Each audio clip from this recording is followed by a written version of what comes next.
This is Radio TV Phono Nut, and for all you people belly aching, wanting me to get a new camera, well, here it is, now smashed to pieces. This was one of those ultra cheap, very, very cheap, no name brand, made in China, of course, digital cameras. Now the specs on it look pretty impressive. 64 megapixels versus 6 megapixels for the camera you're seeing right now. So like a dum-dum, I purchased the thing. I got it in here and took a couple of indoor pictures with the flash, and I can tell you the picture quality of that camera versus the old Fuji camera, well, it was no contest, and the old Fuji camera won out hands down. So I took some video in the house very briefly, and then whenever I played it back, it looked like crap, and the audio quality was worse than what we have on this camera. So this morning we were going to do a test video with the new camera on this Dynavox cheapo record player. And then whenever I went back to play the footage, it looked like crap, and there was no audio. So that's when I said, enough of this crap, you're going to be the subject of an EOL. I'm not even going to bother with this thing, so away it went. Now this particular record player, I believe I serviced it at some point, I can't remember. But the problem is, whenever you turn it on, it sounds fine, but after it warms up for a few minutes, you get nothing but hum and distorted audio, which we will demonstrate shortly. I suspect a gassy audio output tube, but it could be something else. Seeing as how this is a one-tube wonder, there's not that much that can go wrong. But for right now, I'll put a segment of the silent camera footage up and let you see how bad it looks, or how bad it looked, the camera's history now in comparison to what this old camera looks like.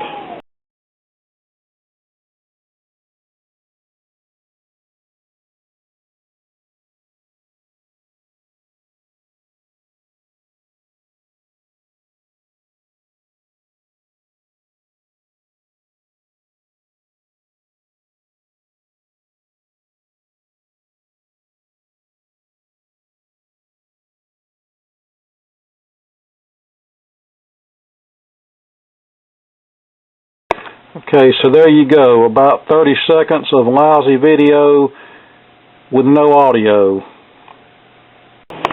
Now as far as overall quality, probably the best digital camera I had was that Canon that a viewer sent me, and we used it for a good many videos until it took a dump on us. Now that one had better resolution than this one, and it had much superior audio quality over this one. The only complaint I had with that camera is, however it saved the files, did not make Windows Movie Maker happy, so I had to find a program that I could use to convert the files over to something that would make Windows Movie Maker happy, but other than that, the camera worked great. And as far as me EOLing that other one, I know it may seem like a childish temper tantrum, but it don't hurt my feelings one bit to rid the world of a piece of ill-performing made-in-China trash. Too bad I can't do the same thing to the other 100 billion pieces of made-in-China trash that's out there. Alright, we're going to use a 16 RPM talking book for this because that shouldn't get us flagged for copyright.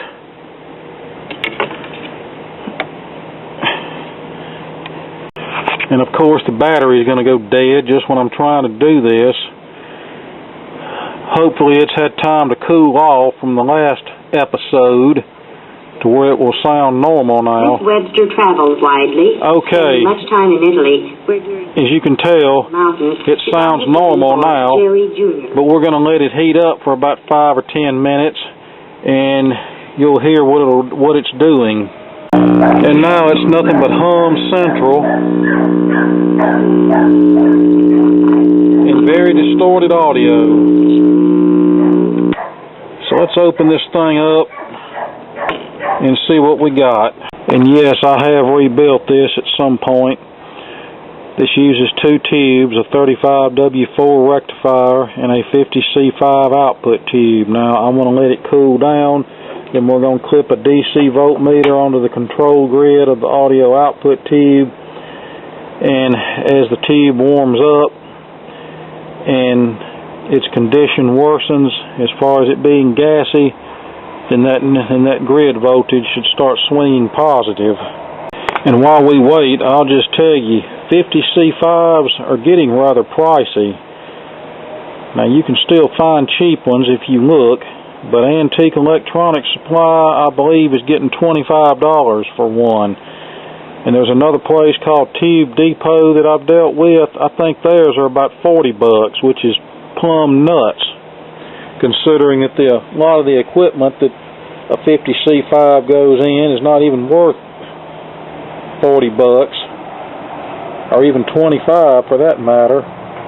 So I realized that tube was used in basically 95% of the table radios made from about 1948 through the end of the tube era, and a good many record players as well, but that kind of money is ridiculous.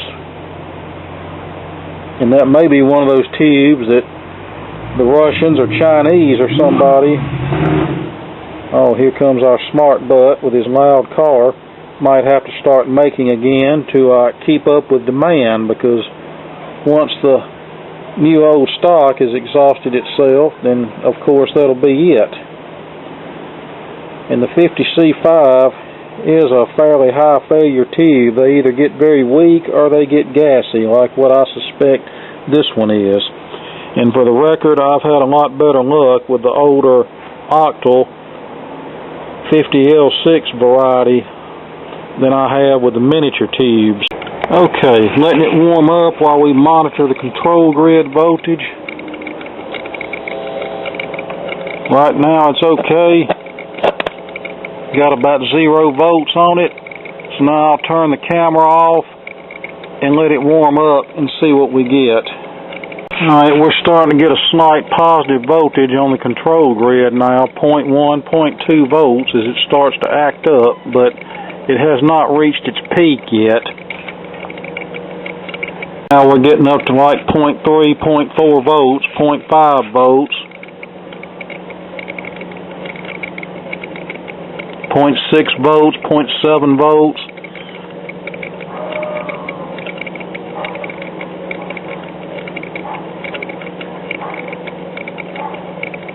It'll probably reach up to a volt before everything's said and done.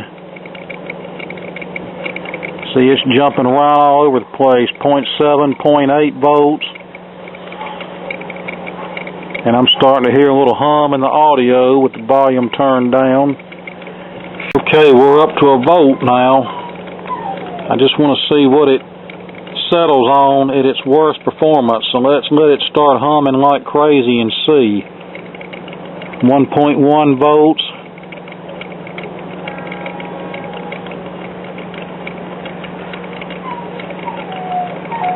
1.2 volts. It's steadily on the rise now.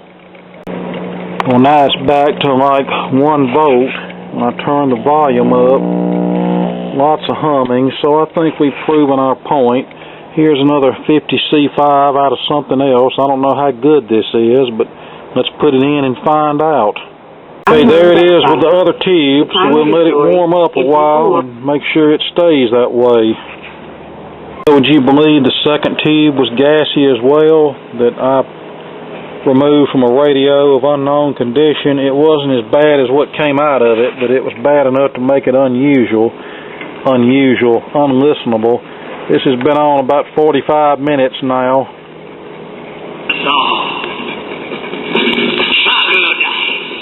and it seems to be working okay now.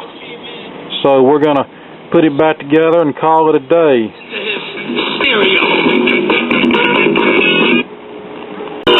And a little brief snippet of Henry Mancini there. That would definitely get blocked in Russia. Now,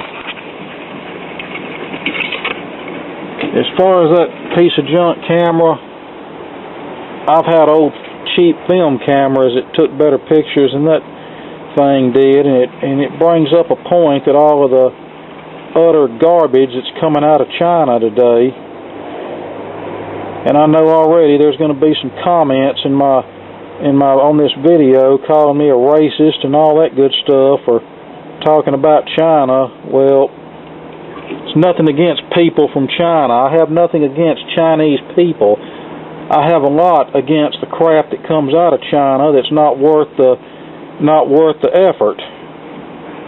Now, back in the day when this record player was made, this was an El Cheapo, probably $12.95 kiddie record player. It was considered junk back then, but at least it did what it was designed to do to some degree of quality, and it lasted a reasonable amount of time, and 60 years later it could be repaired. Yes, when I redid it, every part in it was out of tolerance, but like I just said, that was able to be corrected. Nowadays, you go buy something like that cheap digital camera that I just EOL'd, or those cheap little radios that I did the video on a while back, and they work so poorly that had somebody back in the 80s bought a camera or a radio that didn't work any better than what those did, they would have been going back to the store and getting their money back. But now, I think everybody is just conditioned to believe that that's as good as it's supposed to operate. But of course, I know better, and most of you probably know better too. And yeah, I know I probably should have sent that camera back, but I was just so outdone with it at the time, it just made me feel better just to EOL the thing and be done with it. And just consider it what's that old saying, a bought lesson's a taught lesson. Like I said before, I should have known better than to buy the piece of crap anyway. Even though it was cheap, I still should have known better than to fool with that. Okay, the biggest drawback to these types of record players from an operational standpoint is they tend to skip on bass-intensive records, but these types of record players were really never meant to play such records. They were designed for kiddie records of a spoken word and light musical content nature, so no problems there. And then another problem with these is 95% of the time the 3-volt crystal cartridges are dead, which haven't been made in 50 years, and new old stock replacements are getting scarce and expensive, so really your only option is to install a half-volt cartridge and either live with lower output or build a preamp stage to go along with the existing circuit. But fortunately, the cartridge in this one is obviously still good, even though we don't get a 78 needle with this one. It's a single-sided one. I guess by this time they figured that nobody would be playing the old wide groove 78s, so they would only be playing micro groove kiddie 78s, so no need to put a flip cartridge on these things anymore. And with that said, I'm going to get off on a little bit of my soapbox here concerning the people that complain because these videos are not in high definition. There are people who check out my YouTube channel who are completely, totally blind, can't see anything at all physically. They have to rely on their other senses, and in the case of my videos, they rely on the audio content. I'm sure every one of these people would be ecstatic if they woke up in the morning and were able to watch a standard definition video on YouTube. So be careful of what you complain about, because there are people out there who would be overjoyed to have your quote-unquote problem. Me personally, I can see well enough to watch a video on YouTube or on TV if I sit close enough to it. And I've seen some high-definition video on some televisions. And I mean, it's obviously higher resolution than a standard definition video, but it's nothing that I'm going to go crazy about if I don't have access to it. In fact, I'm perfectly fine with watching standard definition content on TV and on YouTube. In fact, most of the older stuff I watch on TV was done in standard definition, and if you play it back on a high definition display, it actually looks worse than it does on a old CRT set. So, with that said, we're going to keep going business as usual with the standard definition camera as long as we can. And when it finally craps out completely, then we'll come up with something else. But it will not be one of those little cheap kiddie cameras like I just EOL'd. Heck, that camera was so lousy it wouldn't even be really suitable for kids, in my opinion.